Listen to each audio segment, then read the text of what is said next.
We meet again, YouTube viewers. As I mentioned in my channel description, besides doing Blogs IO content, I'll also be making videos discussing Marvel and DC. Before we move on, thank you for 15 viewers, guys. Yeah, I know 15 views isn't anything worth celebrating, but hey, at least it's not 0. I would love it if you guys could also like my videos, and even better, subscribe to my channel. Anyways, where was I? Yes. As we all know, earlier this year, James Gunn, who is one of the CEOs of DC Studios and the DCU, announced a new consistent release schedule formula for the movies and TV series moving forward. According to him, now every year we'll get 2 live-action films, 2 live-action shows, 1 animated film, and 2 animated shows. So what I'll be doing for today's video is I'll give my own prediction for the release slate of DCU Chapter 1, including Elseworlds, following that formula. I hope you guys will enjoy this video, and without further ado, let's start. Now, before we begin, a quick disclaimer here. The information presented in this video is a combination of reported news and personal speculation. As such, it should not be considered completely factual. Please note that the DC Universe release schedule and any other information as discussed herein is subject to change at any time. Phew. So of course, with the DCU officially beginning this year, 2025, this video will cover from that to the year 2031, seeing as how Chapter 1 will reportedly last 6 years in total before ending in an Avengers Endgame style conclusion. Firstly, in 2025, where all projects are already confirmed, let's dig into the various categories according to the release formula. 2025's release schedule will not follow the release formula set by James Gunn, seeing as how there's only 1 live-action movie, that being Superman, starring David Corenswet, Nicholas Hoult, and Rachel Brosnahan. Sorry if I butchered the name. Releasing in theaters worldwide. Yeah, I don't think it was worldwide. I'm not really actually sure, but yeah, it will release in theaters July 11th this year, when there's supposed to be 2 live-action films. We do, however, get 2 live-action shows, which are Peacemaker Season 2, releasing on Max this year on August, and The Sandman Season 2, with no release date so far.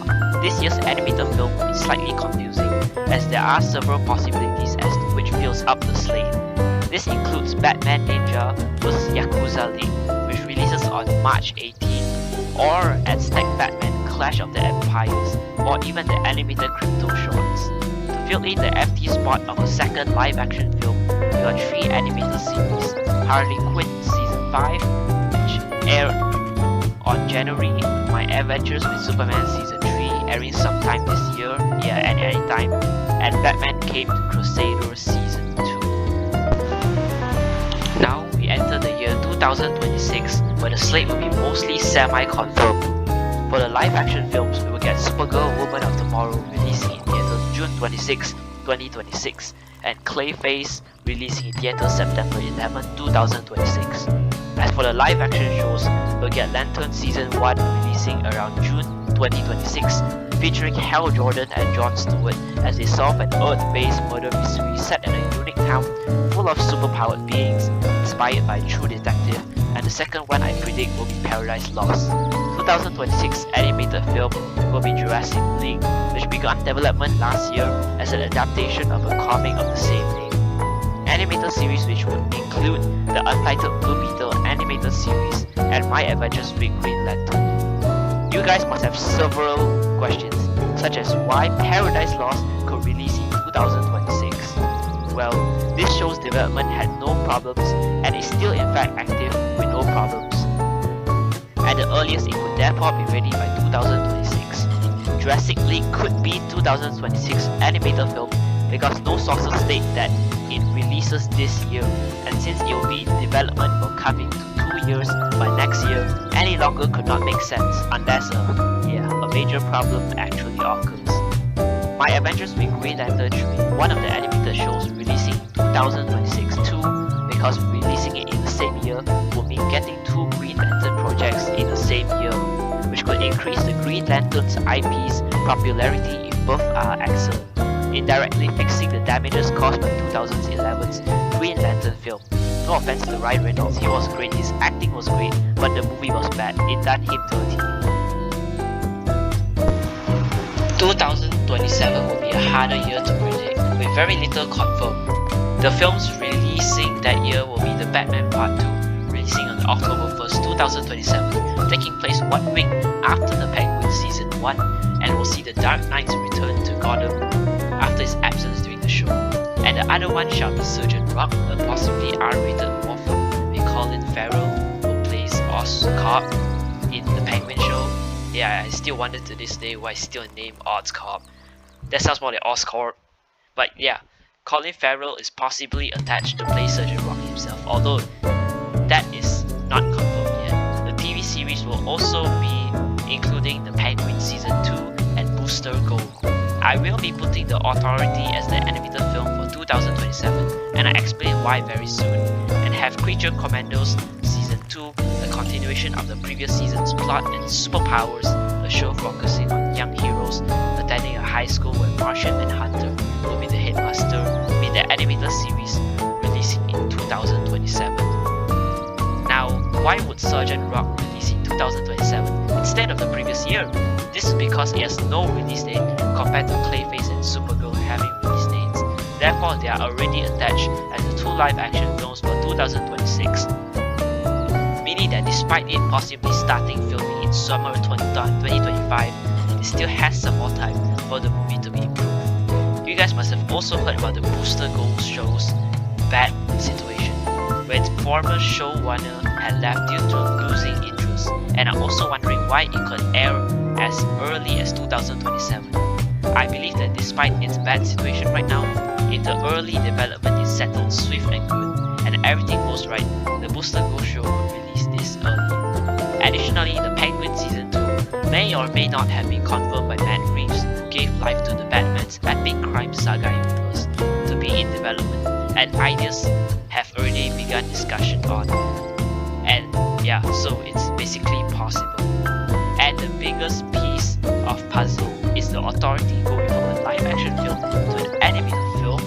Due to the less prioritized and financially risky situation of this film, it's forced to either have a lower budget or be animated instead. And let's be foolish, we know which is the likely option. It's obviously going to be making it animated. Comment down below if you'd rather had it at a lower budget or be turned into animated. I'm team making it animated, guys.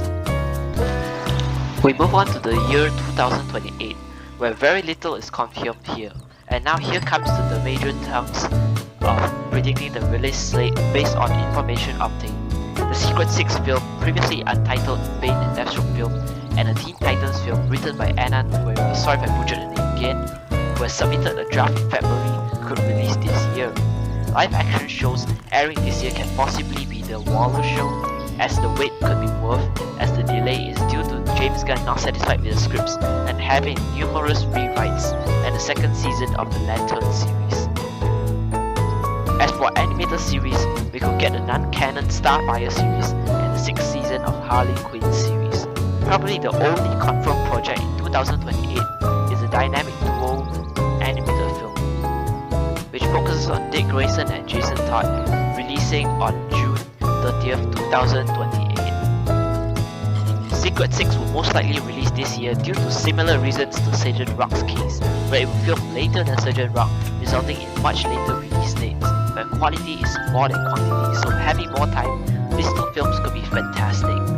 As for the Teen Titans film, Anna Nogueira has only submitted a draft of the script, meaning that a complete script isn't exactly ready yet, thus it takes time for that as well as searching for a director. And there could also be some problems along the way. Hopefully I'm not jinxing it. And nothing else could make this film release earlier except a miracle. Lanterns getting a second season, that's very likely, as I believe that the show's story isn't going to be over just yet in just one season. It could continue for more seasons, and the DCU hasn't proven to release shows annually yet, so for now a 2-year gap has the highest chance.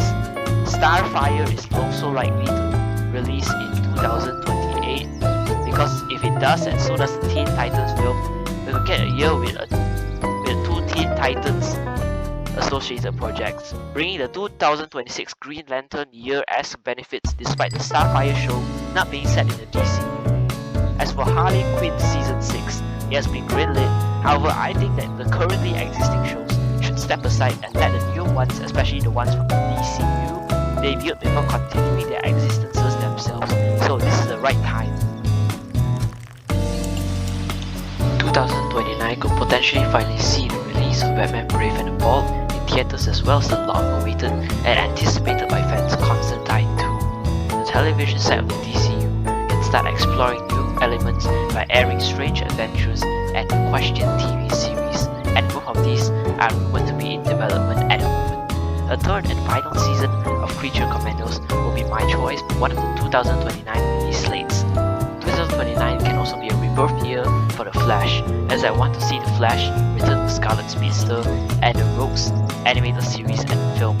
Hold up, shouldn't Brave and the Bold release in 2028 instead? Well, yes, it could have, but we have been getting so much Batman from DC for some time now. A break is now necessary to shed some light for other characters. This is also yet again another amazing opportunity to make this film potentially a very great Batman movie, and much better than expected. On Constantine 2, this film has been greenlit with a script in the works, and while probably releasing it 4 years after greenlighting is weird, but the film itself being greater thanks to the patience would be absolutely worth it. Besides that, 2029 being my preferred choice of release year for Constantine 2 is also a secret setup for something massive at the end of Chapter 1. Whoa, why is The Flash getting an animated series while Adam Strange and The Question gets live action shows? Should it be the other way around? Obviously, The Flash deserves a break from live action for a while, and having this show focus on Barry Allen training Wally West to take up the mantle would mean seeing Wally West as The Flash animated. That's looking good. On the other hand, characters such as Adam Strange and The Question, who have yet to appear on screen or weren't given the spotlight, will be interesting to see as the major focus on their respective adventures.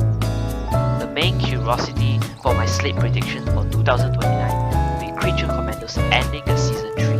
Now, I can't see James Gunn working on more than 4 seasons, seeing as how he left after the release of Guardians of the Galaxy Volume 3, a theme slightly similar to Task Force M, leading me to believe that no team-based project made by James Gunn would survive past 3 films or seasons.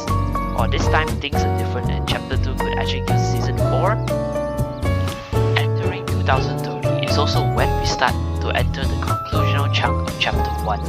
The films I want to see releasing in 2030 would be Superman x Batman World's Finals and James Mangold's Swamp Thing.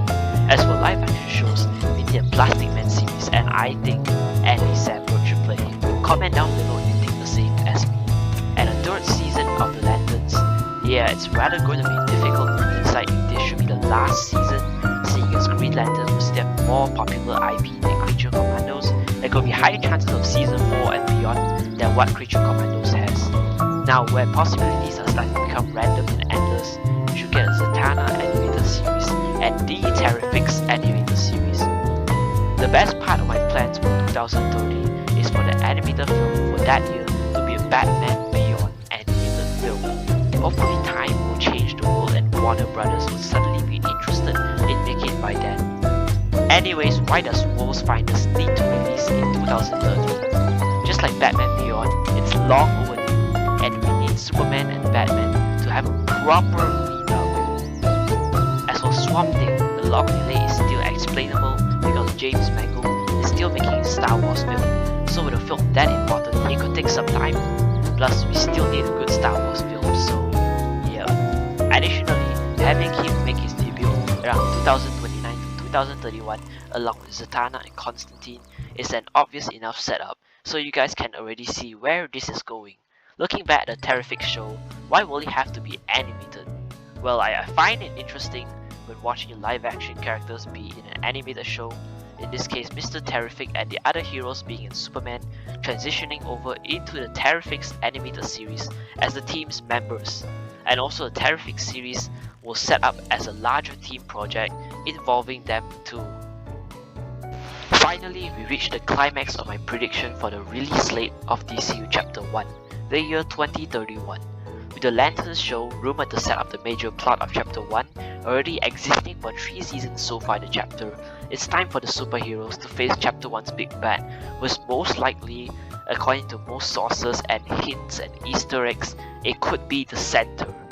Okay, actually no Easter eggs, some here and there, but yeah, according to hints and rumors, yeah, it could be the Center, who is also known as Dinosaur Island.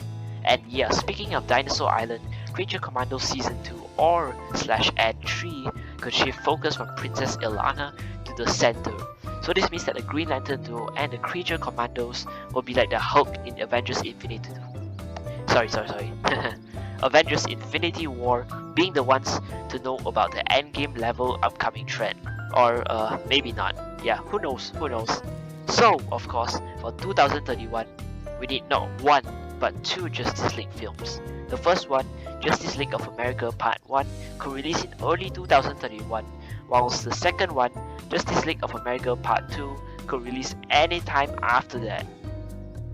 The television side of the DCU will be stacked for 2031, as I will want to see a Justice League International team set up from the Terrifics animated series, where they themselves would be a part of this larger team along with other non-Terrifics heroes. Series and a Justice League Dark live action series set up from Swamp Thing and Zatanna and Constantine 2. Yeah, I know Constantine 2 is not canon to the DCU. Having a Constantine movie can still contribute to enormous hypes. Having 4 Justice League projects contributes to enormous hypes as well.